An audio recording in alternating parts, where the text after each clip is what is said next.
Hey guys, welcome back to Delving into the Cold. This is Dee. We're just going to kind of dive right into the episode this week. Being that it's the holiday season, I was going to go ahead and do the Legend of Krampus this week. And so, a lot of people nowadays are probably a lot more familiar with Krampus than they were even maybe 10 years ago. But that's not to say that Krampus isn't a legend that's kind of known pretty well in some regions of the world, mostly the Austria, Germany, places like that. You know, that region of the world, Krampus is a pretty big deal. So the word Krampus comes from the German word Krampen, which means claw. And he's said to be the son of Hel, which is the Norse goddess of the underworld, or Loki's daughter in Norse mythology. Now this dude's pretty fugly. He's said to be half goat, half demon, and he has horns, dark hair, fangs, and a long tongue. And in some different variations of the legend, he has one human foot and one hoof. So, just really, really ugly dude. No offense to him, of course. Now, the origins of Krampus they date pretty far back. In fact, it predates Christianity, and it stems from the Norse and Alpine traditions as well as Germanic paganism. Again, he's said to be Loki's grandson. Hel, which is his mother, is the overseer of the land of the dead. Now, when I say Alpine regions, that means Austria, Germany, Hungary, Slovenia, and Czech Republic. So, that area, Krampus is pretty big. And, he's kind of, at times, said to be an anti-Santa Claus, in a way. But in a lot of older legends, he's actually working with Santa. Santa brings the good children treats, and Krampus takes them away to hell for a year, or flogs them. Now, one thing about Krampus that's even creepier than just how he looks is he travels with a chain and belt, and he carries birch sticks to swat naughty children, which is a thing apparently. And so Krampus even has his own special night in Germany. It's called Krampusnacht, or Krampus Night, and it happens on December the 5th. And so either the children get taken by Krampus on that night, or they wake up the next morning to a present on their front doorstep from Santa because they've been a good child. And like I said, there's not, it's not like Krampus hasn't been a big deal in the past, because he has.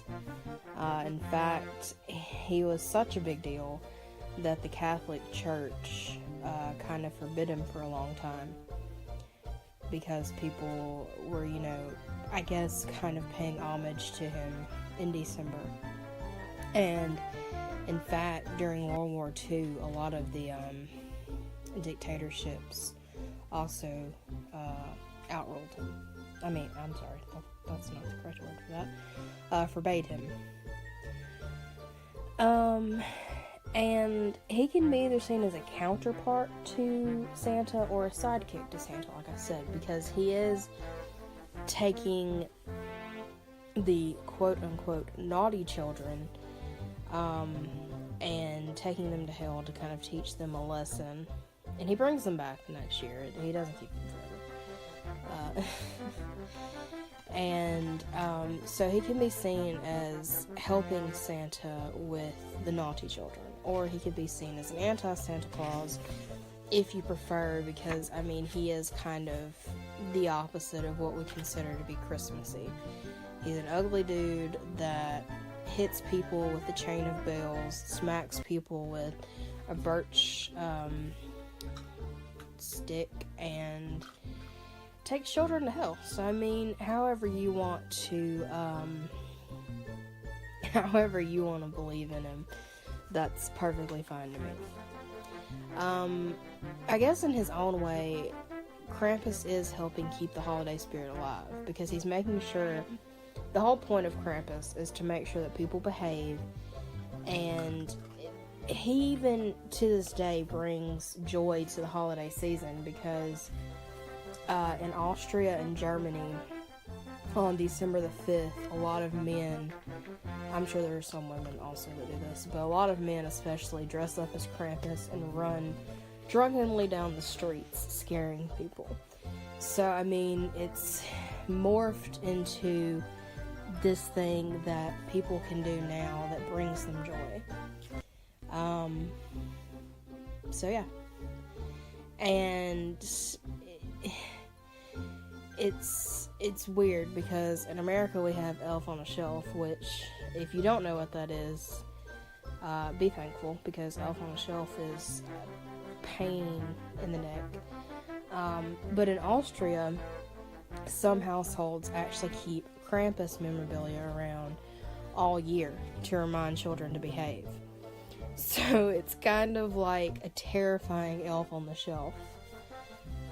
And Elf on the Shelf is terrifying enough on its own, so you can only imagine. So I guess what I'm saying is, he was most likely feared in ancient times, but now he's kind of seen as a holiday staple for a lot of people around the world, and he's pretty well celebrated now. They on Krampus night, they have these people that, literally dress up as him and run around and get drunk and have parties. And I mean, I guess if this guy is, half demon, he probably would enjoy that. He would appreciate that a bit. So, that's all I've got for you this week. I know it's a short episode, but, most of my urban legends are short episodes. So, yeah, that's Krampus. Let me know what you think about it. I probably will not be doing another episode until the beginning of the year.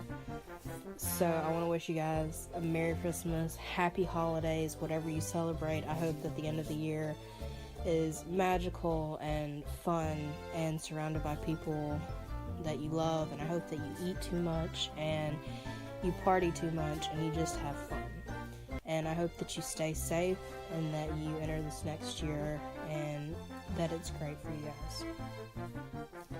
So, on that note, stay safe, stay curious, and I'll see you next year.